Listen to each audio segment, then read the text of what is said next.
ఈ వీడియోలో మనం భగవద్గీత అధ్యాయము 9 శ్లోకము 23ను పరిశీలిద్దాం. ఈ అధ్యాయం పేరు రాజవిద్య రాజగుహ్య యోగం, అంటే అత్యంత రహస్యమైన జ్ఞానం. ఇక్కడ శ్రీకృష్ణుడు తన సర్వోన్నత స్వరూపాన్ని, భక్తి యొక్క ప్రాముఖ్యతను వివరిస్తున్నాడు.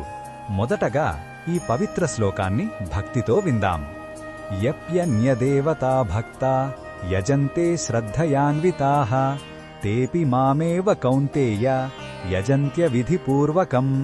ఈ శ్లోకం అర్థమేమిటంటే, ఓ కౌంతేయ, ఎవరు ఇతర దేవతలను శ్రద్ధతో భక్తితో పూజిస్తారో వారు కూడా తెలియకుండా నన్నే పూజిస్తున్నారు.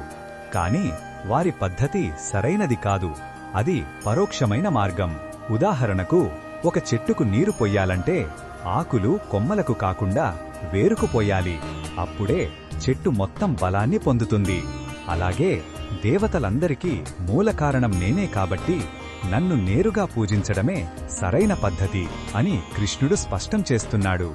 ఈ శ్లోకంలో ఉన్న భావం మనకు ఏమి చెప్పుతుందంటే, భగవంతుడి దృష్టిలో భక్తుని శ్రద్ధ చాలా ముఖ్యమైనది.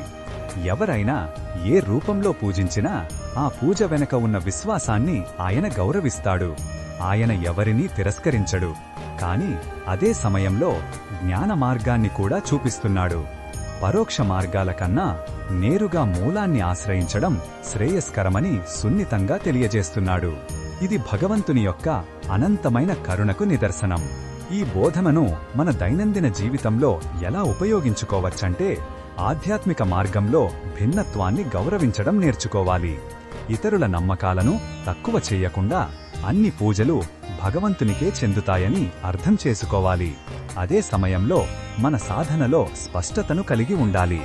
మూల పురుషుడిని ఆరాధించడం వల్ల మన ఆధ్యాత్మిక ప్రగతి వేగవంతమవుతుంది మరియు మన జీవితానికి సంపూర్ణత లభిస్తుంది.